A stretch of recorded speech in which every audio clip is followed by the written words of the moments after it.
নমস্কার, আমি জাহিরুল। শুরু করছি উত্তরের সংবাদ। আজকের বিশেষ সংবাদ হলো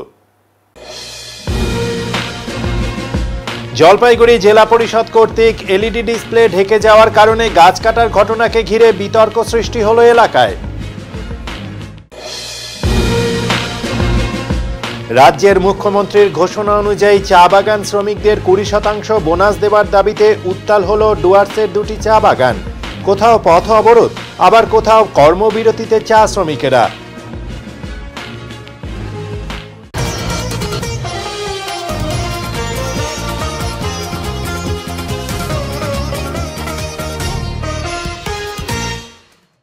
গতকাল জলপাইগুড়ির করলা নদীতে নিখোঁজ হওয়া তরুণের দেহ উদ্ধার করল সিভিল ডিফেন্সের কুইক রেসপন্স টিমের সদস্যরা। অবশেষে উদ্ধার হলো মৃতদেহ। 24 ঘন্টা পর তিস্তা করলার সংযোগস্থল থেকে উদ্ধার হলো নিখোঁজ তরুণের মৃতদেহ। গতকাল বৃষ্টির মধ্যে কাপড় ধুতে গিয়ে জলপাইগুড়ি শহরের মধ্য দিয়ে বয়ে চলা করলা নদীতে নিখোঁজ হয়ে যান 1 নম্বর ওয়ার্ডের বাসিন্দা কৃষ্ণা রজক। ধোপার কাজ করত কৃষ্ণা। উদ্ধারে নামে সিভিল ডিফেন্স। ফের সকাল থেকে নদীতে তল্লাশি অভিযান শুরু হয়। করলাপাড়ের এক মৎস্যজীবীর খবরের ভিত্তিতে তিস্তা করলার সংযোগস্থল থেকে দেহ উদ্ধার করেন সিভিল ডিফেন্সের কুইক রেসপন্স টিমের কর্মীরা। এদিন সকাল থেকেই জলপাইগুড়ি পৌরসভার ডিজাস্টার ম্যানেজমেন্টের তরফেও করলা নদীর চারিদিকে সার্চ অপারেশন করা হয়। অবশেষে খবর মেলে 13 নম্বর স্পার সংলগ্ন জায়গা থেকে মৃতদেহটি পাওয়া গেছে। পুরো ঘটনা জানাজানি হতেই এলাকায় শোকের ছায়া নেমে এসেছে। পুলিশ এসে ময়না তদন্তের জন্য দেহটি নিয়ে যায় পুলিশ মর্গে। দেখুন, এটা আমরা গতকালও বলেছিলাম যে জলপাইগুড়ির 1 নম্বর ওয়ার্ড এবং তৎসংলগ্ন ওয়ার্ডের স্থানীয় মানুষ যারা আছেন, সেখানকার কাউন্সিলর সাহেব যারা আছেন, তারা সকলে মিলে আমাদের যেভাবে সহযোগিতা করেছেন, তাতে সিভিল ডিফেন্সের যারা আমাদের কুইক রেসপন্স টিমের যারা আমাদের সদস্যরা রয়েছে, সেই সমস্ত টিমের সদস্যরা মিলে সব ঝাঁপিয়ে পড়ে কালকে আমরা সকাল থেকে শুরু করেও সন্ধ্যা পর্যন্ত যেহেতু আমরা বডি পাইনি, তাই আজকে আবার সকাল থেকে শুরু করেছি। এবং প্রায় 13 নম্বর স্পারের কাছে, যেখানে ঝন্টু দাস বলে স্থানীয় একজন বাসিন্দা, আমরা যখন নদীর বুকে তিস্তা করলার সঙ্গমস্থলের দিকটা যখন সার্চ করছি, সেই সময় একজন খবর দেন এবং সেই সময় আমরা ছুটে আসি এবং আসার পর আমরা সেই বডিটিকে আমরা আইডেন্টিফাই করি যে এটি ওই যিনি কালকে ডুবে গেছিলেন তার। তখন তাকে আমরা সেখান থেকে এখানে উদ্ধার করে আমরা পাড়ে নিয়ে আসি। তারপরে আমরা পুলিশ প্রশাসনের হাতে বডি তুলে দিই। পরিস্থিতি কি রয়েছে বডির? দেখুন, দেখে মনে হচ্ছে পেটে তো জল নেই। তার মানে কেউ জলে ডুবে মারা গেলে তো দু ধরনের হয়তো, যে হয়তো সে হাবুডুবু খেলো, জল খেয়ে ফেললো, তাহলে পেট ফুলে যাবে, সেরকম কোনো সিমটম দেখা যাচ্ছে না। তবে আমার মনে হয় প্রাথমিকভাবে আমরা অনুমান করতে পারি যে জলে পড়ে যাওয়ার পর যে সাঁতার জানে না, সে আচমকা একটা তো ভীত সন্ত্রস্ত হয়ে যায়, সেভাবেও তার মৃত্যু হয়ে যেতে পারে। কিন্তু যাই হোক, মৃত্যু তো দুর্ভাগ্যজনক। আমরা শোকসন্তপ্ত পরিবারের পাশে আছি, আমরা সেখানে যোগাযোগ করব এবং তাদের পরিবারের একজন সদস্য আমাদের সঙ্গে আছে।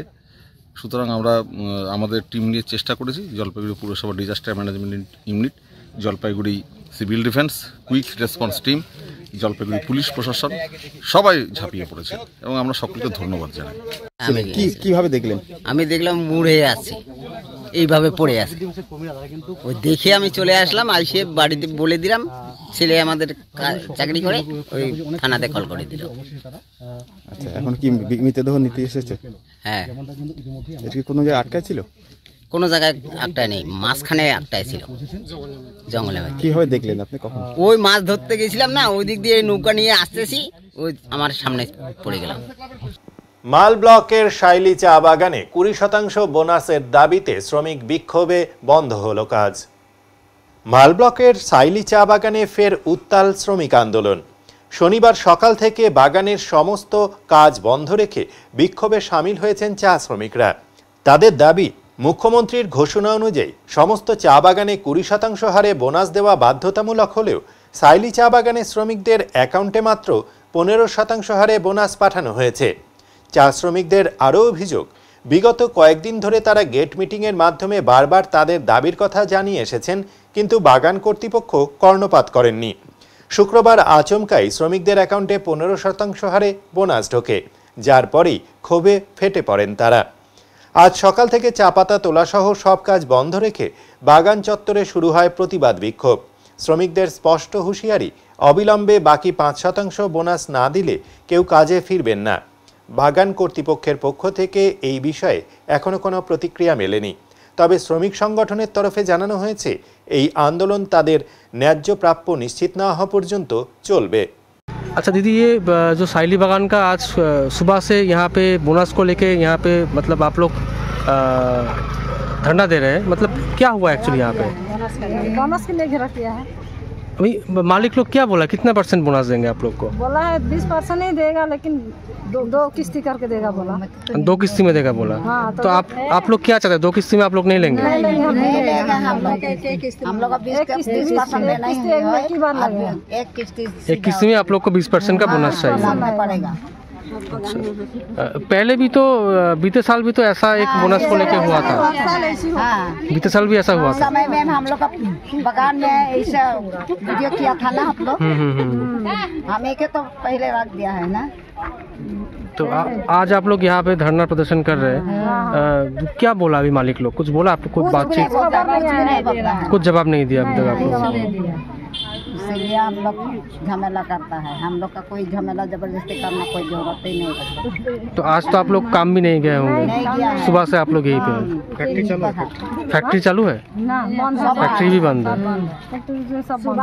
टोटल यहाँ पे कितना वर्कर है आप लोग का यहाँ पे बगान में? 900 करीब होगा वर्कर। लेबर के हित में काम कर रहे हैं हम लोग, इसमें पार्टी नहीं आना चाहिए। बिल्कुल। तो आज मालिक सब क्या बोला है बोनस को लेकर, कब तक मिलेगा? आज से 1 सप्ताह पहले, और हमारे दीदी ने जो ममता बनर्जी ने जो बैनर दिया है, हम लोग गेट के आगे लगाए हैं। गेट में बैनर में लिखा हुआ है कि 20% होना चाहिए, धन्यवाद धन्यवाद धन्यवाद। एक बार में सभी बगान में सभी जगह पे ये दिया हुआ है। तो हम लोगों का कहना क्या है, जो ऊपर से जो फैसला हुआ है, ऊपर से जो दीदी ने जो डिसाइड ली है, हम लोग उसी को मानकर चल रहे हैं। यदि दीदी का बात नहीं मानते हैं, हम लोग 20 को 19 कर रहे हैं, तो अगले साल जब हम लोगों के ऊपर में कोई बोनस का ऊपर नीचे होने से कोई सरकार हम लोग का दायित्व नहीं लेगा। इसलिए हम लोग अपने जगह पे अडिग हैं, दीदी के बात को हम लोग मान के चल रहे हैं। तो हम लोग को बीच में मैनेजर ने बुलाया था, सभी यूनियन को, हमारे यहाँ 2-3 यूनियन है, सभी यूनियन को बुलाया था। मैनेजर ने कहा कि आप लोगों को 20% बोनस मिलेगा, हम देंगे, लेकिन भाग करके देंगे। हम लोगों ने सभी यूनियन और किस्त में देगा एक्चुअली। हाँ, सुनिए ना, तो हम लोगों सब यूनियन ने फैसला किया कि नहीं, 20% आपको देना पड़ेगा। मैनेजमेंट में कहा कि हाँ 20% हम देंगे, लेकिन भाग करके। तो मैनेजमेंट का कहना है अभी हम 12 देंगे, 15 देंगे, और मार्च महीना में जो बचता है 8% उसको देंगे। हम लोगों ने सभी लेबर से सलाह मशवरा किया कि नहीं, बोनस एक बार में ही होना चाहिए, 20% एक बार में, भाग नहीं होना चाहिए। ये प्रोटेस्ट करके हम लोगों ने निकला। 2 दिन बाद में मालिक आया, मालिक को बुलाया गया, मालिक ने हम लोगों को बुलाया, यूनियन को बुलाया, लेबर को बुलाया, हम लोग घुसे थे। मालिक का कहना यही है, मालिक भी यही कह रहा है कि मैं 20% ही दूंगा, जो दीदी ने फैसला लिया है मैं 20 ही दूंगा, लेकिन भाग करके दूंगा। লোয়ার ফাগু চা বাগানে বোনাস বিতর্কের জেরে পান্ডারা মোড় অবরোধ করলেন চা শ্রমিকেরা। পুজোর আর হাতে গোনা কয়েকদিন বাকি, অথচ রাজ্যের বহু চা বাগানের শ্রমিকরা এখনো তাদের প্রাপ্য বোনাস থেকে বঞ্চিত। মুখ্যমন্ত্রীর ঘোষণা অনুযায়ী সমস্ত চা বাগানে 20% হারে বোনাস দেওয়ার নির্দেশ থাকলেও বাস্তবে অনেক বাগান কর্তৃপক্ষ সেই নির্দেশ মানেননি। এর জেরে প্রতিদিনই উত্তপ্ত হয়ে উঠছে বিভিন্ন চা বাগান এলাকা। গরুবাথান ব্লকের লোয়ার ফাগু চা বাগানেও গত কয়েকদিন ধরে শ্রমিকদের বিক্ষোভ চলছিল। শ্রমিকদের দাবি পুজোর আগে 20% বোনাস দিতে হবে, কিন্তু বাগান কর্তৃপক্ষ জানিয়েছে বাগানের আর্থিক অবস্থা ভালো নয়, তাই বোনাস কমানো হোক। এই প্রস্তাবে শ্রমিকরা রাজি না হওয়ায় বাগান কর্তৃপক্ষ সাসপেনশন অফ ওয়ার্কের নোটিশ জারি করে কার্যত বাগান বন্ধ করে দেয়। এই ঘটনার প্রতিবাদে শনিবার গরুবাথানের পান্ডারা মোড়ে রাস্তা অবরোধ করে বিক্ষোভে নামেন শ্রমিকরা। ফলে বন্ধ হয়ে যায় মালবাজার থেকে গরুবাথান হয়ে লাভা যাওয়ার মূল সড়ক পথ। সাধারণ মানুষের যাতায়াতে চরম সমস্যা দেখা যায়। প্রশাসনের পক্ষ থেকে বিক্ষোভকারীদের বোঝানোর চেষ্টা চলছে, তবে শ্রমিকেরা তাদের দাবিতে অনড়। যতক্ষণ না পূর্ণ বোনাসের আশ্বাস দেওয়া হচ্ছে ততক্ষণ তারা অবরোধ তুলে নেবেন না বলে জানিয়েছেন। मैनेजर से हम लोग बात किया था तो मैनेजर बोला नहीं हो जाएगा तो 11 और में के 15 तारीख डेडलाइन था। श्रमिक विभाग तो 15 तारीख का डेडलाइन दिया था तो 15 तारीख बीतने के बाद 16 तारीख हम लोग गया तो डेडलाइन तो पार हो गया। आप लोग क्या कर रहे हैं बोनस के लिए? बोलते 11% देगा, उससे ज़्यादा नहीं सकेगा। तो उसी दिन से एजिटेशन शुरू हुआ। हम लोग बोला जब पश्चिम बंगाल सरकार और 20% का एक वर्डिंग निकला है हाँ, तो उसके आप कैसे 20 मैंने 16-11% बोल रहा है, इसीलिए के हो गया। तो हम लोग का एक भी बात है, अगर 20% बंगाल सरकार बोला, श्रमिक विभाग बोला है तो कौन बंगाल 20% दे रहा है नहीं दे रहा है, इसके लिए मॉनिटरिंग कौन कर रहा है, कितना बगान बंद हो रहा है। हम लोग अभी सस्पेंशन अब ला के चला गया देखिए, तो अभी कौन देख रहा है? हम लोग कई चीज़ की सुविधा आएगा देखिए। बीडीओ के पास जाने से बोलते बीडीओ बोलते 11% ले लो, 16% लो, अभी 11% लो, 5% बाद में लो, ऐसा होता है। तो आप चाहते हैं कि 20% बोनस मिले? हम लोग को 20% चाहिए, ठीक है, अब एक बार में देने नहीं सकेगा। मिसिल ने जैसे दिया 2% 2 टाइम में दो टर्म से जैसा 15 और 20 5 ऐसे हम लोग को दे दीजिए। हम ये चल रहा था। आपका नाम परिचय? मेरा रमेश कुमार थापा, मैं एनईपीडब्ल्यू का प्रेसिडेंट हूँ। জলপাইগুড়ি জেলা পরিষদের পক্ষ থেকে সরকারি প্রকল্প প্রদর্শনের জন্য এলইডি ডিসপ্লের কারণে গাছ কাটা নিয়ে বিতর্ক তৈরি হলো এলাকায়। জলপাইগুড়ি জেলা পরিষদের উদ্যোগে সরকারি প্রকল্প প্রদর্শনের জন্য বসানো এলইডি ডিসপ্লে ঘিরে বড়সড় বিতর্কের সৃষ্টি হয়েছে। অভিযোগ উঠেছে এই ডিসপ্লের গাছের কারণে আড়ালে চলে যাচ্ছিল, আর এই অছিলাতেই নির্বিচারে গাছ কাটার মতো গুরুতর সিদ্ধান্ত নিল জেলা পরিষদ কর্তৃপক্ষ। শুক্রবারের এই ঘটনাকে কেন্দ্র করে চাঞ্চল্যের পাশাপাশি ক্ষোভও ছড়িয়ে পড়ে। ঘটনা সূত্রে জানা গিয়েছে এদিন জেলা পরিষদের ক্যাম্পাসের ভিতর দাঁড়িয়ে থাকা দুটি বড় গাছ সম্পূর্ণভাবে কেটে ফেলা হয়। এমনকি আরও একটি গাছের বেশ কিছুটা অংশ কেটে ফেলার চেষ্টা চলছিল। তবে স্থানীয় বাসিন্দা তথা যুব তৃণমূল কংগ্রেস নেতা অজয় সাহার তৎপরতায় সেটি শেষ পর্যন্ত রক্ষা পায়। অজয় সাহা তীব্র ক্ষোভ প্রকাশ করে বলেন, কিভাবে এত বড় সিদ্ধান্ত না হলো তা সত্যি অবাক করার মতো। আমার বাড়ি এখানেই, ছোটবেলা থেকে গাছগুলোকে বড় হতে দেখেছি।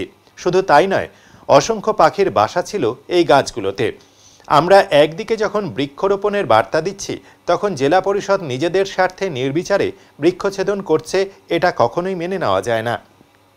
একটি সরকারি ডিসপ্লে দেখা যাচ্ছে না বলে গাছ কেটে ফেলার সিদ্ধান্ত নেওয়া হবে, এটা অগ্রহণযোগ্য।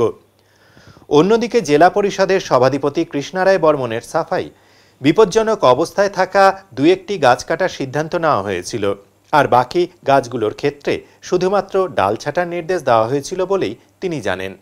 কিভাবে এর বাইরে গিয়ে গাছ কাটা হয়েছে তা খতিয়ে দেখা হচ্ছে বলে আশ্বাস দেন তিনি। এদিকে গাছ কাটার দায়িত্ব থাকা জনৈক মনা রায় বলেন, জেলা পরিষদ দপ্তর থেকেই গাছগুলো কেটে নেওয়ার কথা বলা হয়েছিল।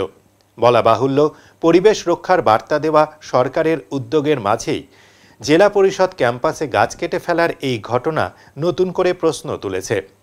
সরকারি প্রকল্পের প্রচারের স্বার্থে পরিবেশ বলি দেওয়াটা কতটা যৌক্তিক, এই নিয়ে এখন চর্চা চলছে সর্বত্র। দেখুন, আমি এই এলাকার ছেলে, এই এলাকায় ছোট থেকে বড় হয়েছি। আজ যখন আমি এখান থেকে যাচ্ছিলাম, আচমকা আমার নজরে পড়ে এখান থেকে 3টি গাছ, যার মধ্যে 2টি সম্পূর্ণভাবে গোড়া থেকে কেটে ফেলা হয়েছে এবং একটি গাছ কাটার উদ্যোগ নেওয়া হয়েছিল, যেটা আমি নিজে দাঁড়িয়ে থেকে সেই গাছটি কাটা আটকেছি। এবং যখন জিজ্ঞাসা করেছি গাছগুলো কাটা হচ্ছে কেন, তারা কারণ দেখিয়েছে যে সেই সাইনবোর্ডগুলো নাকি ঢেকে যাচ্ছে। আমার প্রশ্ন হলো, ফরেস্ট ডিপার্টমেন্টের আইন অনুযায়ী যে কোনো গাছ যতক্ষণ না সিডি ড্যামেজ অর্থাৎ সাইক্লোন ড্যামেজে পড়ে যায়, ততক্ষণ সেই গাছকে সম্পূর্ণভাবে কেটে ফেলা যায় না। এই জায়গায় দাঁড়িয়ে শুধুমাত্র সাইনবোর্ড ঢেকে যাচ্ছে, এই আছিলায় গাছগুলোকে গোড়া থেকে কেটে ফেলা, আমি এটার তীব্র প্রতিবাদ জানাচ্ছি। আমি একজন পরিবেশপ্রেমী হিসেবে আমি নিজেও আমার এলাকায় বহু গাছ লাগিয়েছি, যাদের মধ্যে অন্যতম সরকারের বিভিন্ন যে জনমুখী প্রকল্প, সেই প্রকল্পগুলো নাকি লোকে দেখতে পায় না এলইডিতে, তো সেই জন্যই নাকি গাছগুলোকে কেটে ফেলা। দেখুন, এটা যিনি বলছেন, আমার মনে হয় সেই প্রকল্পটিকে ডিসপ্লে করার জন্য আরও জেলা পরিষদে আরও অনেক জায়গা ছিল যে জায়গাগুলো তুলে ধরা যেত, তা সেইটা দেখানোর জন্য এই গাছটিকে সম্পূর্ণভাবে কেটে ফেলা হবে। এই গাছটি আমি ছোটো থেকে বড় হতে দেখেছি, এই গাছের মধ্যে বহু পাখির বাসা আছে। এই গাছটি যেভাবে করে কেটে ফেলালো, সেটা প্রকল্প দেখানোর আছিলায় আমি মেনে নিতে পারছি না। যদি এটা কেউ বলে থাকে, তার জবাব হতে পারে, কিন্তু আমি এলাকাবাসী হিসাবে আমি এটা তীব্র প্রতিবাদ জানাচ্ছি এবং নিজে দাঁড়িয়ে থেকে অন্তত 2টি গাছ কেটে ফেলা হয়েছে এবং একটি গাছকে আমি সম্পূর্ণ কেটে ফেলা থেকে আমি বাঁচাতে পেরেছি। এবং তার জন্য আমি নিজে মনে করি যে এটা একটা সার্থক পদক্ষেপ। এই যারা কাটছিল তারা সেখান থেকে পালিয়ে গিয়েছে এবং যিনি এটার দায়িত্বে ছিলেন তাকে প্রশ্ন করাতে তিনি বলছেন যে এই এলাকাটিকে নাকি অন্ধকার হয়ে যায়, সেই কারণে এই গাছগুলিকে কেটে ফেলা হয়েছে। সেক্ষেত্রে তো ডালপালা ছেড়ে দেওয়া হয়। আমি তো সেটাই প্রশ্ন করলাম যে এই গাছগুলো যেরকম ইলেকট্রিসিটি ডিপার্টমেন্ট বছরে বহুবার গাছের ডালপালা ছাটে যাতে শর্ট সার্কিট না হয়, এই ক্ষেত্রেও এই ডিসপ্লে করার জন্য শুধুমাত্র গাছের ডালপালাগুলোকে ছেড়ে ফেলা যেতে পারতো, সেখানে দাঁড়িয়ে গোড়া থেকে গাছটি কেটে ফেলা, এটা কি রকমের নিয়ম? তার মধ্যে জেলা পরিষদের মতো একটা দায়িত্ববান দপ্তর, সেখানে দাঁড়িয়ে সভাধিপতি জানেন কিনা জানি না, বা যারা এখানে পদাধিকারী আছে তারা জানেন কিনা জানি না, যাকে ধরা হয়েছে তিনি বলছিলেন যে আমি কাটাচ্ছি। পরবর্তীতে জানতে পারলাম যে তিনি নাকি এখানকার প্রাক্তন কর্মী, এবং আমি দেখলাম একজন সাংবাদিক যখন তাকে প্রশ্ন করছিলেন তিনি পালিয়ে গেলেন। তিনি যদি সৎভাবে কাটাচ্ছিলেন তাহলে পালিয়ে গেলেন কেন সেখান থেকে? আমরা জেলা পরিষদের সামনে একটা এলইডি টিভি আপনারা নিজেরাও দেখতে পাচ্ছেন আমরা লাগিয়েছি, এটা যাতে ভালোভাবে দূর থেকে রাস্তা থেকে যাতে সবাই দেখতে পারে যে উদ্দেশ্যে লাগানো, সেই উদ্দেশ্য যাতে সাকসেস হয়। এই জন্যই কিছু ডালপালা ছাটার কথা ছিল, কিন্তু এই যে কাটা হয়েছে সম্পূর্ণ, এটা ব্যাপারে আমি এডিএমকে জানিয়েছি, উনি দেখছেন ব্যাপারটা, আর পারমিশন কতটা কি উনি দেখছেন। গাছগুলো কি গোড়ার থেকে কাটার কথা বলেছিলেন আপনারা? না, আমরা যেগুলো খুব বিপজ্জনক সেটা দু একটা মনে হয় একটা কি দুটো কাটার কথা বলা আছে, আর সবগুলো ডাল ছাটার কথা বলা আছে, ডাল ছেটে। কিন্তু দেখা গেল কোনোটাই বিপজ্জনক নেই ম্যাডাম, সবগুলো তো সাইডে। দেখছি এডিএম ওটা দেখছি ব্যাপারটা। একটা বিষয় সেটা হচ্ছে ডিসপ্লে তো এই জায়গাটায় রয়েছে, কিন্তু ওই গেটে 1 নম্বর গেটেও দেখা গেল একটা কৃষ্ণচূড়া গাছ কেটে ফেলা হচ্ছে, ওখানে তো কোনো ডিসপ্লে নেই। ওই ব্যাপারটা আমি দেখছি, এডিএমকে বলা আছে যে কেন ওইটা কে করলো, আমরা তথ্য নিয়ে খোঁজ নিয়ে দেখছি যে কিভাবে ওটাকে করলো। আপনাকে জানিয়ে কেউ করেনি এটা? না, আমাদের তো এমনিতে ডিসপ্লেটা যাতে ভালোভাবে দেখা যায় এইটুকু আলোচনা আমাদের হয়েছে যে এটা কি করা যাবে, কিভাবে করলে সবাই রাস্তা থেকে সবাই জিনিসটা দেখতে পাবে, আমাদের যে সরকারি যে প্রকল্পগুলো সবাই যাতে দেখতে পায়, এখানে ডিসপ্লের মাধ্যমে দেখানো হবে, সেটা যাতে সুন্দরভাবে হয়, এটাই একটা ব্যবস্থা। ডালপালা ছেটে যাতে কিভাবে দেখানোর দেখতে পায় সেটাই ব্যবস্থা করার, এটাই মেনলি ছিল। কিন্তু পরবর্তীতে গাছ কাটার কয়টা পারমিশন আছে কয়টা নেই, এটা আমি এডিএমকেও ফোন করলাম আপনাদের জানানোর পরে। এডিএম বলল যে ম্যাডাম পারমিশনও নেওয়া আছে, কিন্তু কতগুলো পারমিশন ওটা এডিএম দেখছে, দেখে আমাকে জানাচ্ছে। কি নাম আপনার? মনালয়। আচ্ছা, কি করছেন এখানে? এখানে ওই যে ডালগুলো কাটার জন্য আমাদের ডাকছে। আচ্ছা, ডাল কাটার জন্য? তো গাছ কাটা হচ্ছে তো? ওই তো গাছ তো গোড়ার থেকে কাটা হচ্ছে না, তো আগার থেকে এক সাইডে ওই বোর্ড ঢাইকে আছে, অফিসের বোর্ড ঢাইকে আছে, তো ওটা বলছে এই সাইডের ডাল যেটা আছে ওটা কাটে। কে বলেছিল? অফিসের থেকেই বলছে। আচ্ছা, কে সে? এইটা তো নাম তো জানি না দাদা, আমরা তো কাজের লোক, আমরা তো এখানকার লোক না। এই কাজের কাটার দায়িত্ব কি আপনি? হ্যাঁ, আমরা তো হাজিরা লোক। হ্যাঁ, আমরা হাজিরা লোক। আপনাদেরই বলেছে গাছটা কাটতে? হ্যাঁ হ্যাঁ। কি বলেছিল কাটার জন্য? আমাদের বলছিল যে এই যে বোটের উপরে যে ডালগুলো আছে না, এক সাইড থেকে এগুলো কাটে বোটগুলো ক্লিয়ার করে। গাছ কেটে নিয়েছিল, গাছের গোড়া থেকে কেন কাটছে? না, আমাদের যেখান থেকে দেখা দিচ্ছে সেখান থেকেই কাটছে। এই পাশে তো গাছের গোড়া কাটা হয়নি, দেখা যাচ্ছে 3 ওটা তো ওই যে ডালের এদিকে কেন গোড়ার থেকে কাটলেন? ওনারা বলছে যে ওখানে ওইটা ভাঙিয়ে দিয়ে ওখানে গাছ লাগাবে। ওনারা বলতে কে বলছে? অফিসের লোক। নাম কি? নাম তো জানি না, আমরা তো কাজের লোক, আমাদের দায়িত্ব নিয়ে আসছে। চিঠি দিছে? হ্যাঁ, চিঠি দিছে? না, তাহলে সরকারি দপ্তরে কাটা যায়? এটা তো আমরা জানি না দাদা, সরকারি দপ্তরে এটা করা যায় তো? অফিসের কাজ, আমাদের হাজিরা লোক, আমাদের লাগছে, আমরা এসে কাটি। অফিসের থেকেই বলছে। না না, কিনে। কত টাকা দিয়ে গাছ কিনেছে? এগুলো বিক্রি হয় না। তাহলে কি হয়? এগুলা আমাদের হাজিরা কাটার জন্য ডাকছে। হ্যাঁ, বলছে কাটে কুটে রেখে দাও, তোমরা হাজিরা নিয়ে চলে যাও। হাজিরা বলতে গাছগুলো কত টাকা হাজিরা? না, হাজিরা। হাজিরা কত? আমাদের হাজিরা দিবে। এই গাছগুলো বিক্রি কত টাকা? 700 টাকা করে হাজিরা। কতজন কাজ করছেন? 4 জন। কে দিবে হাজিরাটা? অফিসের থেকে দিবে। আচ্ছা, অফিসের কোন দাদা বলছে আপনাকে? অফিসে যখন আমাদেরকে ডাকছে। কে ডাকছে? তার নাম কি? ওনার নাম আমরা জানি না। জানেন না? কিছুই জানেন না? গাছ কেটে দিলেন? আমরা তো নাম জানি না। এখন তো বুঝবেন, ঝামেলা করবেন তো আপনি। মুখ্যমন্ত্রী মমতা বন্দ্যোপাধ্যায়ের প্রতি কৃতজ্ঞতা জানিয়ে রাজগঞ্জ ব্লকের শিকারপুরে দেবী চৌধুরানী ও ভবানী পাঠকের মন্দির প্রাঙ্গণে এক বিশেষ অনুষ্ঠানের আয়োজন করা হলো। রাজগঞ্জ ব্লকের শিকারপুরে ভবানী পাঠক ও দেবী চৌধুরানী মন্দিরের আনুষ্ঠানিক উদ্বোধন করেন মুখ্যমন্ত্রী মমতা বন্দ্যোপাধ্যায়। গত 10ই সেপ্টেম্বর জলপাইগুড়িতে আয়োজিত প্রশাসনিক বৈঠক থেকে ভার্চুয়ালি মন্দিরটি উদ্বোধন করেন তিনি। এই উপলক্ষে শুক্রবার মন্দির প্রাঙ্গণে মুখ্যমন্ত্রীর প্রতি কৃতজ্ঞতা জানিয়ে বিশেষ অনুষ্ঠানের আয়োজন করা হয়। উদ্যোক্তা ছিলেন রাজগঞ্জের বিধায়ক খগেশ্বর রায়। এদিন তিনি প্রথমে মন্দিরে পুজো দেন, এরপর ধামসা মাদলের তালে আদিবাসী নৃত্যের মধ্য দিয়ে অতিথিদের বরণ করা হয়। অনুষ্ঠানে উপস্থিত ছিলেন মালবাজার ও জলপাইগুড়ি সদর মহকুমা শাসক সহ অন্যান্য প্রশাসনিক আধিকারিকেরা। বিধায়ক খগেশ্বর রায় বলেন, আজকের অনুষ্ঠানের মাধ্যমে আনুষ্ঠানিকভাবে এই মন্দির সর্বসাধারণের জন্য উন্মুক্ত হল। তিনি আরও জানান, 2018 সালের বিধ্বংসী অগ্নিকাণ্ডে সম্পূর্ণ ভস্মীভূত হয়েছিল এই মন্দির। মুখ্যমন্ত্রীর উদ্যোগেই এটি নতুনভাবে গড়ে তোলা হয়েছে। শুধু দেবী চৌধুরানী ও ভবানী পাঠকের মূর্তি নয়, মন্দিরের ভেতরের অন্যান্য মূর্তিগুলো নতুন রূপে স্থাপন করা হয়েছে। তিস্তাবুড়ি গঙ্গাদেবী সিদ্ধিপুরুষ মোহনলাল বাঘ হচ্ছে ভবানী পাঠকের বাহন, আর দুই পাশে দুটা প্রহরীদার আছে, ওনাদের হচ্ছে বডিগার্ড। এরা কী করছে, ইংরেজের সাথে লড়াই করছিল, ইংরেজকে তাড়াইছিল। মেন হচ্ছে ভবানী পাঠক, ও হচ্ছে ডাকাত, বড় বড় লোকের বাড়িতে ডাকাত করতো, গরিবকে দান করতো। ইংরেজ বলতেছে আমাদেরকে দাও, বলছে না তোমাদেরকে দেওয়া যাবে না, গরিব না খাই মারা যাচ্ছে। এটা হচ্ছে শিকারপুর টি স্টেট ভবানী পাঠকের মন্দির। এই টাকাটা বিলি করতে গেছিল বদাগোজ ভাবুনি মন্দির। ইংরেজের সাথে ওখানে লড়াই হয়েছিল টাকাটার জন্য, যে টাকাটা নিতে পারলো না। তারপরে ভবানী পাঠক দেবী চৌধুরানী গরিবকে টাকাটা দান করতো। প্রায় 4 বছর লাগাই দিল। 4 বছর লাগাই দিল। 4 বছর পরে প্রায় 2 বছরের মতো প্রায় কাঠের প্রতিমা তুমি হলো বানায় টানায় আনলো। তারপরে কাঠগুলো কাটিয়ে আনি ওখানে রাখছে। তারপরে দেখাইতে আমাকে 4 বার নিয়ে গেছে। ফাউন্ডেশন করলো, ফাউন্ডেশন করার জন্য দেখাইতে নিয়ে গেল। আগের মূর্তির মতো হইলে হয় নাই। যা হোক, মানুষকে কীভাবে বুঝাইতে লাগে আইনে বসাই দিয়েছে, যেন পাবলিক যেন চিল্লাচিল্লি না করে। হ্যাঁ, নিত্য পূজা হয়। আগের পুরোনা দেবী চৌধুরানী ভবানী পাঠকের মাথা দুটো সামনে আসেন, দেখতেছেন এই যে এই পাশে পুরোনো মাথা দুইটা, ওইটা রেখে দিছি, ওইটা এখনও আছে। মাননীয় বিধায়কও রয়েছেন। আজকে মা দেবী চৌধুরানীর যে মন্দির শিকারপুরে, সেখানে মাননীয় মুখ্যমন্ত্রী কিছুদিন আগে নবকায়ায় একে আবার উদ্বোধিত করেছেন মানুষের জন্য। দেবী চৌধুরানীর সঙ্গে জলপাইগুড়ির একটা আত্মার অন্তরের সম্পর্ক রয়েছে।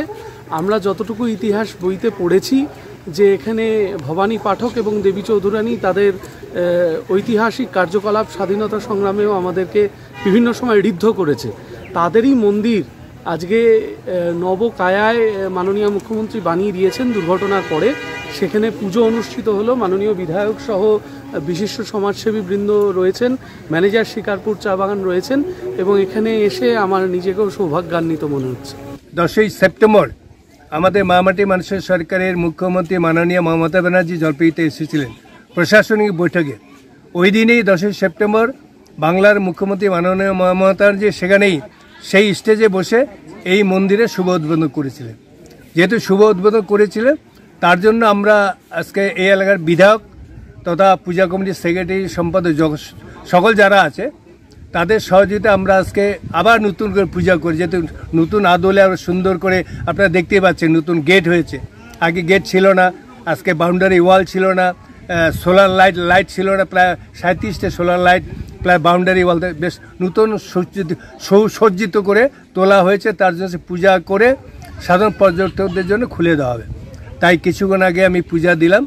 আজকে আমাদের এই অনুষ্ঠানে 2 জন এসডিও আসবেন, মালবাজার এসডিও, জলপাইগুড়ি এসডিও, আমাদের additional SP, DSP traffic, DSP headquarter থেকে শুরু করে আমাদের আইসি, ওসি এবং পঞ্চায়েত সমিতির সভাপতি থেকে শুরু করে প্রত্যেকে এখানে আসবেন। আজকে এই অনুষ্ঠানের মাধ্যমে আজকে ঘোষণা করে দেওয়া হবে যে আপনারা পর্যটকরা আসুন, আরও এটা যাতে প্রচার হয়। আপনাদের মাধ্যমে বলছি যে এত সুন্দর মন্দির, আপনারা প্রত্যেকে গাজলডাও ভোরের আলো আসেন, ভামনি দেবী মন্দির দেখতে আসেন, পাশাপাশি এটা আসবেন। আসলে পর্যটকদের এসে অনুরোধ, আপনারাও দেখে যান নতুন আদলে সুন্দর দেবীজির মন্দির শিকারপুর অঞ্চল শিকারপুর চা বাগানের পাশে। জলপাইগুড়িতে রাজ্যের বিরোধী দলনেতাকে ধন্যবাদ জানিয়ে ফ্লেক্স টাঙানো হলো। জলপাইগুড়ি পুরসভার ২৪ নম্বর ওয়ার্ডে সেকেন্ডারি ডাম্পিং গ্রাউন্ডের পাশে বিরোধী দলনেতা শুভেন্দু অধিকারীকে ধন্যবাদ জানিয়ে ফ্লেক্স টাঙানো হলো। শুক্রবার সন্ধ্যায় শহরের কিছু বাসিন্দা জলপাইগুড়ি নাগরিকবৃন্দ ব্যানারে এই উদ্যোগ নেন। স্থানীয় বাসিন্দা ও বিজেপি নেতা সৌজিত সিংহ জানান, দলমত নির্বিশেষে নাগরিকদের পক্ষ থেকে আমরা এই উদ্যোগ নিয়েছি। এলাকায় ডাম্পিং গ্রাউন্ডের কারণে দীর্ঘদিন ধরে দুর্গন্ধের সমস্যা ছিল। পুরসভা সূত্রে জানা গিয়েছে, দুর্গন্ধ রোধে ইতিমধ্যেই প্রায় ৩৮ লক্ষ টাকার একটি প্রকল্পের কাজ শুরু হয়েছে। এই পদক্ষেপকে সফল করার পেছনে শুভেন্দু অধিকারীর সামাজিক মাধ্যমের পোস্ট গুরুত্বপূর্ণ ভূমিকা রেখেছে বলেই দাবি তাদের। প্রসঙ্গত, গত 10 সেপ্টেম্বর মুখ্যমন্ত্রী মমতা বন্দ্যোপাধ্যায়ের জলপাইগুড়ি সফরের আগে ওই ডাম্পিং গ্রাউন্ড এলাকা নীল সাদা কাপড় দিয়ে ঢেকে দেওয়া হয়েছিল। সেই দিনই শুভেন্দু অধিকারী সামাজিক মাধ্যমে পোস্ট করে বিষয়টি সামনে আনেন। তারপরই সমস্যার সমাধানে পুরসভা তড়িঘড়ি পদক্ষেপ নেয় বলে দাবি সৌজিত বাবুর। আপনার জলপাইগুড়িবাসী সকলে জানেন যে আমরা যেখানে এসেছি জলপাই নতুন ব্রিজ বলে যে জায়গাটা জানি আমরা, রায়কোটপাড়া দিক দিয়ে আপনার বেগুনটার আগে যে দুইসারি ওখানে যে মিলছে রাস্তাটা, এখানে একটা ডাম্পিং জোন করেছে মিউনিসিপ্যালিটি থেকে, এবং সেই ডাম্পিং জোনের ভয়ঙ্কর দুর্গন্ধ নরক যন্ত্রণা ভোগ করছে সারা শহরবাসী। সেইখান থেকে কিছুদিন আগে আপনারা জানেন মাননীয় মুখ্যমন্ত্রী এখানে এসেছিলেন জলপাইগুড়িতে। ঠিক সেদিনকাই সকালবেলা আমাদের পশ্চিমবঙ্গের বিরোধী দলনেতা শুভেন্দু অধিকারী মহাশয় সমাজ মাধ্যমে একটা পোস্ট করছিলেন, এবং উনি এই পোস্টটা করে দেখিয়েছিলেন যে কীভাবে এই নোংরা আবর্জনা দুর্গন্ধকে ঢাকার জন্য সামনে একটি নীল সাদা কাপড় দিয়ে আটকানো হয়েছিল, এবং এটা নিয়ে প্রচুর বিতর্ক হয়। পরবর্তী সময় বিভিন্ন নিউজ চ্যানেল এটাকে কভার করে, এবং আজকে আমরা এখানে এসেছি জলপাইগুড়ির নাগরিকদের পক্ষ থেকে আমরা সকলে এসেছি। দেখুন, এখানে সকলে আমরা রাজনীতি কেউ না কেউ একটা মতবাদে বিশ্বাস করি, কিন্তু আমরা সেই সমাজের অঙ্গ, সকলেই সমাজে থাকি, বিভিন্ন সংগঠনের সাথে আমরা যুক্ত। সেই জায়গাতে সকল নাগরিক আমরা এসেছি এখানে জলপাইগুড়ি সাধারণ নাগরিকদের পক্ষ থেকে আমরা আজকে এখানে ফ্লেক্স লাগাবো, যেখান থেকে আমরা পশ্চিমবঙ্গের বিরোধী দলনেতা শুভেন্দু অধিকারীকে আমাকে ধন্যবাদ জানাবো যে আপনার এই সমাজবদ্ধ পোস্টের জন্য জলপাইগুড়ির মানুষ, সাধারণ মানুষ এই নরক দূষণ এবং দুর্জন থেকে নিস্তার পেল। এই জন্য আমরা আজকে এসেছি। দেখেছি মিউনিসিপ্যালিটির বেশ বড় টাকা, সম্ভবত ৩৮ লক্ষ টাকার একটা টেন্ডার করছে, তারাই নোংরা করছে, তারাই নোংরা পরিষ্কার করতে টেন্ডার করছে। এসব ভয়ঙ্কর বিষয় খেলা চলছে, তো সেটা অন্য বিষয়। আমরা আজকে এসেছি শুধু এই জন্যই যে আমরা বিরোধী দলনেতাকে শুভেচ্ছা এবং অভিনন্দন জানাচ্ছি, ধন্যবাদ জানাচ্ছি যে আপনার সমাজবদ্ধ পোস্টের জন্য জলপাইগুড়ি সাধারণবাসী এই নরক দুর্দশা থেকে নিস্তার পেল। জলপাইগুড়ির বিধায়কের মানবিক উদ্যোগে স্বস্তি জলপাইগুড়ি মেডিকেল কলেজ ও হাসপাতালের প্রসূতি বিভাগের রোগীর আত্মীয়দের। জলপাইগুড়ি মেডিকেল কলেজ ও হাসপাতালের মাতৃমা বিভাগের সামনে বছরের পর বছর আত্মীয় পরিজনদের দুর্ভোগ চরমে ছিল। প্রসূতিদের সঙ্গে আসা পরিবারগুলিকে রোদ বৃষ্টি কিংবা রাতের অন্ধকারে খোলা আকাশের নিচেই কাটাতে হতো দিন। এবার সেই সমস্যার স্থায়ী সমাধান করলেন জলপাইগুড়ির বিধায়ক ডক্টর পি কে বর্মা। বিধায়ক এলাকা উন্নয়ন তহবিল থেকে কয়েক লক্ষ টাকা ব্যয়ে তৈরি হয়েছে বিশাল আকৃতির একটি সেট, সঙ্গে ঘর, টয়লেট, আলোর ব্যবস্থা।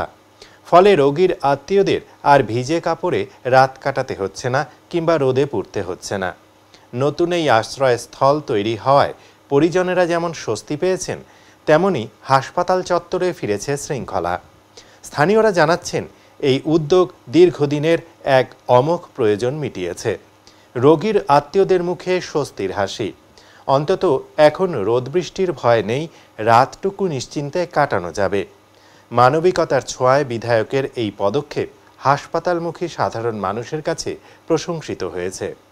আমাদের এই জলপাইগুড়ি গভর্নমেন্ট মেডিকেল কলেজ তথা মাদার অ্যান্ড চাইল্ড হাবের যারা প্রসূতি এবং অন্যান্য স্ত্রীরোগ সংক্রান্ত বিষয়ে চিকিৎসা করাতে এখানে আসেন এতদিন ধরে, তাদের একটা দীর্ঘদিনের একটা দাবি ছিল যেন তাদের বাড়ির লোকেরা যারা এখানে আসেন তাদের জন্য একটা স্থায়ীভাবে একটা কাঠামো তৈরি করা যায়, যাতে করে তারা রাত্রি যাপন করতে পারে এবং সেখানে যেন স্বাস্থ্যকর যে টয়লেট তার বন্দোবস্ত যেন থাকে, সেই ব্যাপারটা আমরা আমার বিধায়ক ফান্ড থেকে করতে পেরে সত্যিই ভালো লাগছে। আশা করি আমাদের এখানকার জনগণের এতে অনেক করে সুবিধা হবে। খুবই ভালো হয়েছে। যেমন টাকা দিতেছে, বসা যাইতেছে, শোয়া যাইতেছে।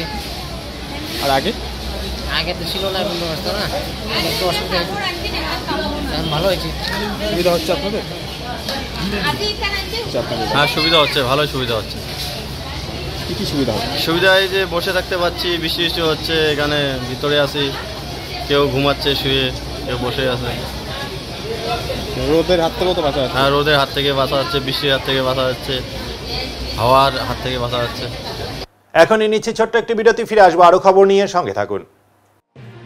সব সময় সব দিকের সব খবর পেতে সাবস্ক্রাইব করুন, বেল আইকনটি প্রেস করে আপডেট থাকুন।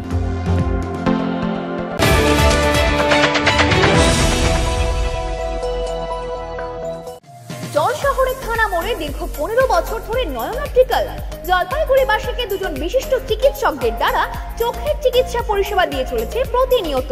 এখানে উন্নত মানের কম্পিউটার দ্বারা চক্ষু পরীক্ষা করে চোখের বিভিন্ন সমস্যা নির্ণয়, চোখের পাওয়ার মাপা, চোখের প্রেসার মাপা হয়। এছাড়াও এখানে রয়েছে ন্যায্য মূল্যে নিত্য নতুন ডিজাইনের চশমার ফ্রেম, গ্লাস এবং সানগ্লাস। তাই বাচ্চা থেকে বয়স্করা চোখের যে কোনো সমস্যা অথবা চশমার প্রয়োজন আজই চলে আসুন নয়ন অপটিক্যাল থানা মোড় জলপাইগুড়ি। Phone number 9932208885।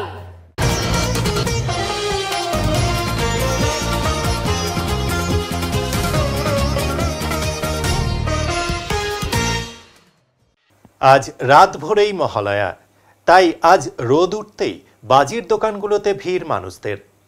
আজ রাতেই মহালয়া, আর তার আগেই জলপাইগুড়ি শহরের বিভিন্ন বাজির দোকানগুলিতে উপচে পড়া ভিড় লক্ষ্য করা গেল। যদিও সরকারি নির্দেশিকা অনুযায়ী কোনো বাজির দোকানে শব্দযুক্ত বাজি বিক্রি করা একেবারেই নিষিদ্ধ, আর সেই নিয়ম মেনেই শহরের বিভিন্ন বাজির দোকানগুলিতে শব্দহীন বাজি বিক্রি হচ্ছে, যার মধ্যে চরকি, তারাবাতি, তুবড়ি সহ অন্যান্য বিভিন্ন রকমের রং বেরঙের বাজি বিক্রি হচ্ছে। এই বছর বাজি বিক্রেতারা ভেবেছিলেন বৃষ্টির জন্য হয়তো তাদের ব্যবসা অনেকটাই থেমে যাবে, কিন্তু রোদ উঠতেই বাজির দোকানে দেখা গেল উপচে পড়া ভিড়। দোকানেতে এসেছো, কি কি কেনার ইচ্ছা রয়েছে? চরকি, রং মশাল যা কেনা হয়। শব্দবাজি তো কিনছো না? হ্যাঁ, এগুলাই বাচ্চাদের। কেমন ভিড় দেখছো? মোটামুটি তো ভিড় ভালোই দেখছি। ভালো করে কি রাতে মহালয়া উদযাপন হবে? হ্যাঁ ভালো করেই হবে। অনুদান বাড়লেও বাড়েনি প্রাপ্য, তাই পেটের টানে ভিন রাজ্যে পাড়ি দিচ্ছেন শহরের ঢাকিরা। বছর বছর পুজোর অনুদান বাড়ছে, আলোর ঝলকানিতে সেজে উঠছে বাংলার শারদ উৎসব, কিন্তু বাড়েনি ঢাকিদের পারিশ্রমিক। ফলে উৎসবের দিন ঘর পরিবার ছেড়ে বেশি উপার্জনের আশায় ভিন রাজ্যে পাড়ি দিচ্ছেন জলপাইগুড়ি শহরের ঢাকিরা। শ্রাবণ মাস পড়তেই শুরু হয়ে গিয়েছে বায়না।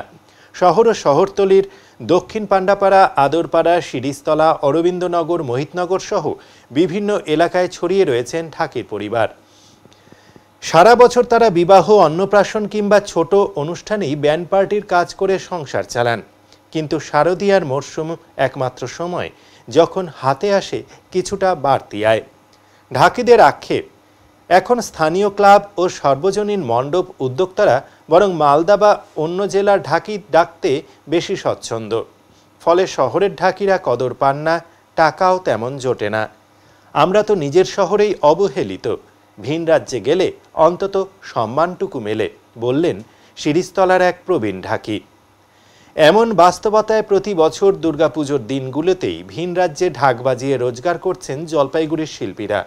আলো ঝলমলে শহরে মণ্ডপের সামনে বাজে ঢাক, অথচ সেই ঢাকের তালে নেই শহরেরই শিল্পীদের হাত।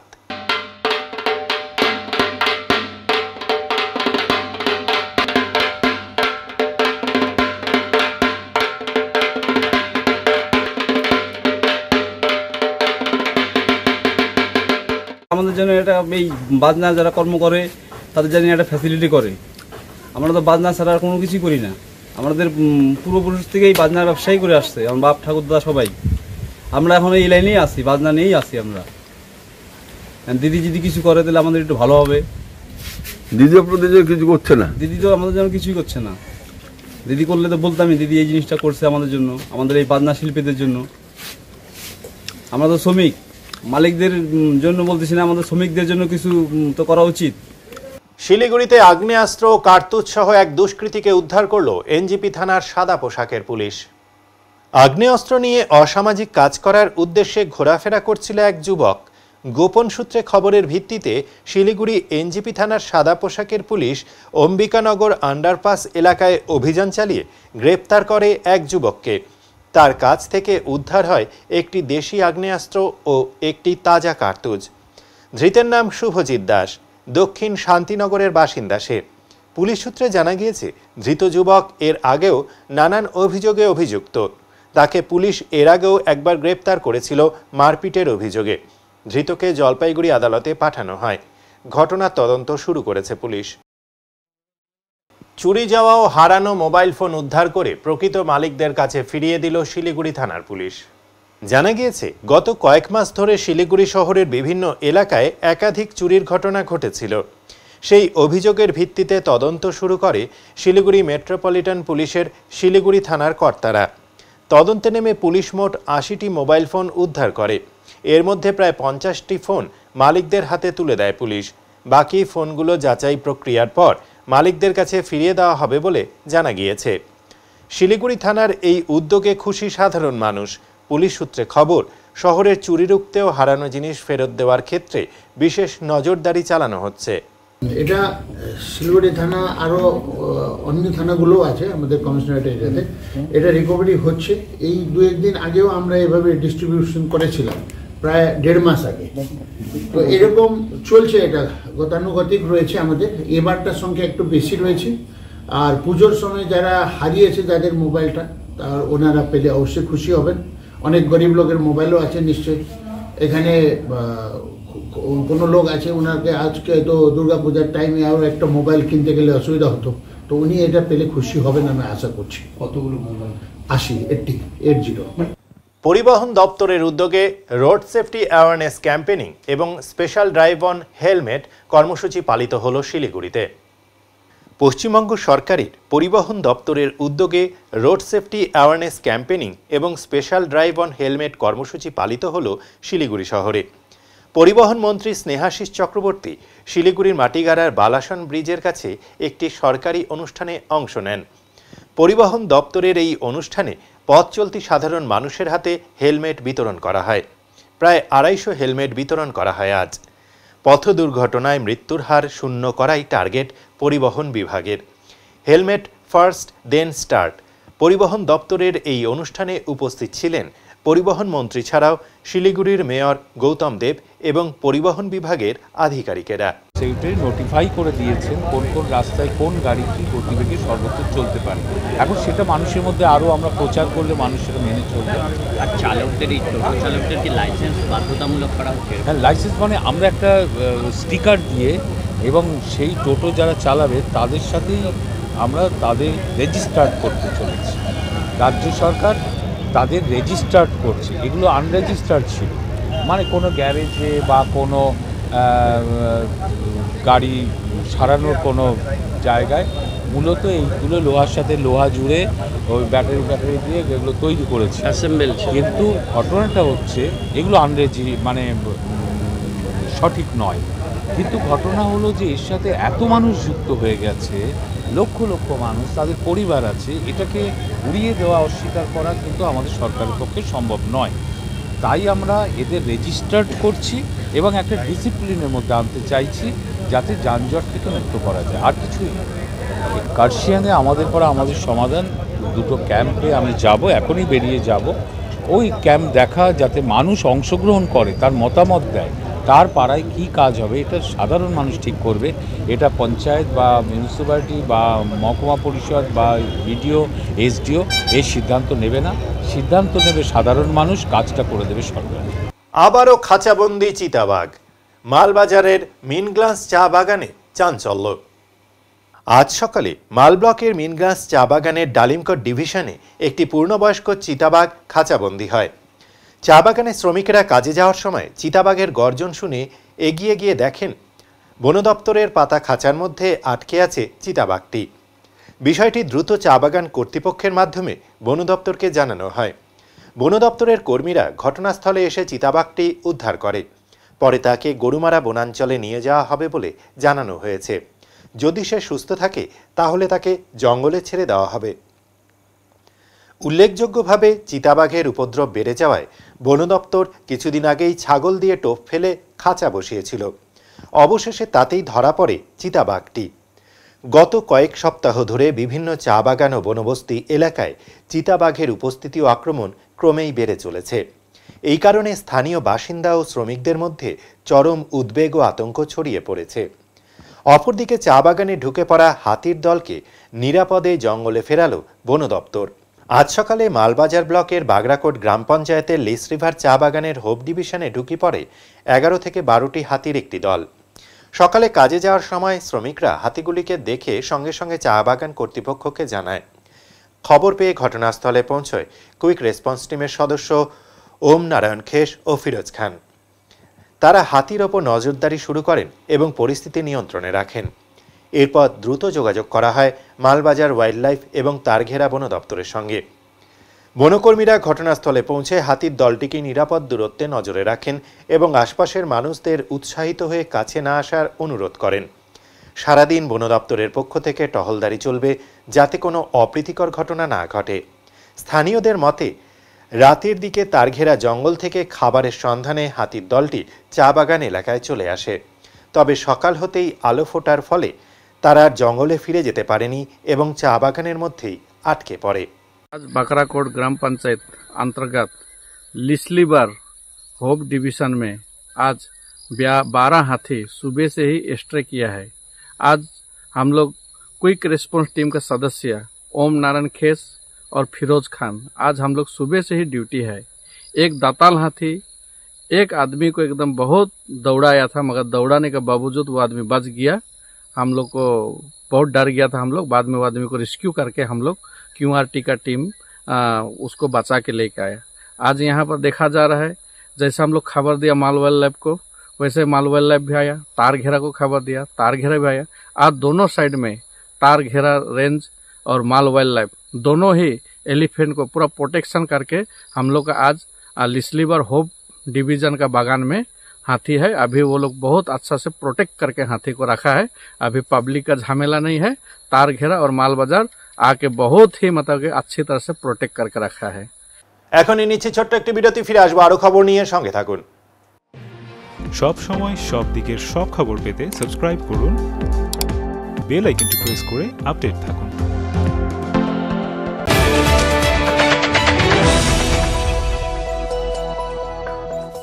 ঝিলন এন্টারপ্রাইজ নিয়ে এলো এক ইলেকট্রিক স্কুটির চমকপ্রদ সম্ভার। জলপাইগুড়ি জেলার ঘুঘুডাঙ্গা বাজার সংলগ্ন এলাকায় জমকালোভাবে উদ্বোধন হলো নতুন শোরুমের। মাত্র ৪৫,০০০ টাকা থেকে শুরু স্কুটির বিশাল কালেকশন রয়েছে। সহজ ফাইন্যান্সের সুবিধা। অফার চলাকালীন স্কুটি কিনলে ফ্রি একটি হেলমেট প্লাস একটি ফুট ম্যাট উপহার। শুধু তাই নয়, মিলবে যে কোনো ইলেকট্রিক স্কুটির স্পেয়ার পার্টস, ব্যাটারি এবং অ্যাক্সেসরিজ সুলভ মূল্যে। চাইলে এখান থেকে সাব ডিলারশিপ নিয়ে আপনিও শুরু করতে পারেন নিজের ব্যবসা। তবে আর দেরি কেন, আজই চলে আসুন ঝিলন এন্টারপ্রাইজে এবং পছন্দ করুন আপনার স্বপ্নের বাহন। ঠিকানা জলপাইগুড়ি জেলার ঘুঘুডাঙ্গা বাজার সংলগ্ন ট্যাপরামণি এলাকা, হলদিবাড়ি প্রধান সড়কের ধারে। যোগাযোগ 8972837057 এবং 9064490878।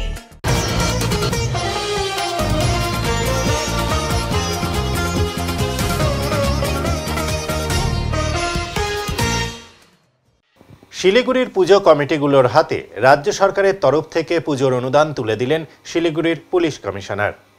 দুর্গাপুজোর জন্য রাজ্য সরকারের পক্ষ থেকে গোটা রাজ্যের পাশাপাশি শিলিগুড়ির বিভিন্ন পুজো কমিটির হাতে তুলে দেওয়া হচ্ছে অনুদান। এবছর রাজ্য সরকারের তরফ থেকে 1,10,000 টাকা অনুদান দেওয়া হচ্ছে প্রতিটি ক্লাবকে। শিলিগুড়ি মেট্রোপলিটন পুলিশ এলাকার বিভিন্ন ক্লাবের সদস্যদের হাতে পুজোর অনুদান তুলে দিলেন পুলিশ কমিশনার সি সুধাকর। মুখ্যমন্ত্রী মমতা বন্দ্যোপাধ্যায়ের ঘোষণা মতো এবছর প্রতিটি ক্লাবকে 1,10,000 টাকা করে আর্থিক সহায়তা দেওয়া হচ্ছে। আজ শিলিগুড়ির কমিশনার শিলিগুড়ির মায়াদেবী সেন্ট্রাল কলোনি সহ একাধিক পুজো কমিটিতে গিয়ে উদ্যোক্তাদের হাতে পুজোর অনুদানের চেক তুলে দেন। একই সঙ্গে তিনি জানান, শিলিগুড়ি পুলিশ কমিশনারেটের উদ্যোগে এবার প্রথমবারের মতো শহরের মহিলা পরিচালিত দুর্গাপূজাগুলির মধ্যে সেরা 3টি পুজো কমিটিকে যথাক্রমে প্রথম, দ্বিতীয় ও তৃতীয় পুরস্কারে সম্মানিত করা হবে। মহিলা উদ্যোক্তাদের উৎসাহ দিতে আজ মহিলা পরিচালিত পুজো কমিটিগুলোর হাতেও অনুদানের চেক প্রদান করেন তিনি। পুলিশ কমিশনার ছাড়াও আজ উপস্থিত ছিলেন শিলিগুড়ি মেট্রোপলিটন পুলিশের deputy police commissioner Rakesh Singh, অতিরিক্ত ডেপুটি পুলিশ কমিশনার ট্রাফিক অভিষেক মজুমদার সহ এসিপি এবং বিভিন্ন থানার আইসি ও সিরা। এখন আবহাওয়ার খবর।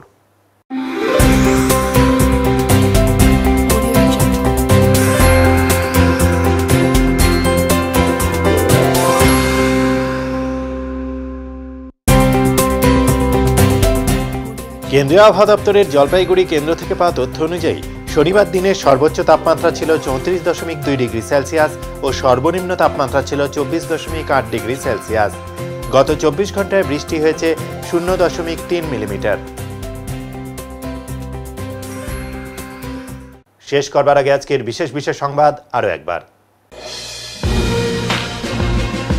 জলপাইগুড়ি জেলা পরিষদ কর্তৃক এলইডি ডিসপ্লে ঢেকে যাওয়ার কারণে গাছ কাটার ঘটনাকে ঘিরে বিতর্ক সৃষ্টি হলো এলাকায়। রাজ্যের মুখ্যমন্ত্রীর ঘোষণা অনুযায়ী চা বাগান শ্রমিকদের 20% বোনাস দেওয়ার দাবিতে উত্তাল হলো ডুয়ার্সের 2টি চা বাগান। কোথাও পথ অবরোধ, আবার কোথাও কর্মবিরতিতে চা শ্রমিকেরা। উত্তরে মন পরিবেশিত উত্তরের সংবাদ এখনকার মতো এ পর্যন্তই। নমস্কার।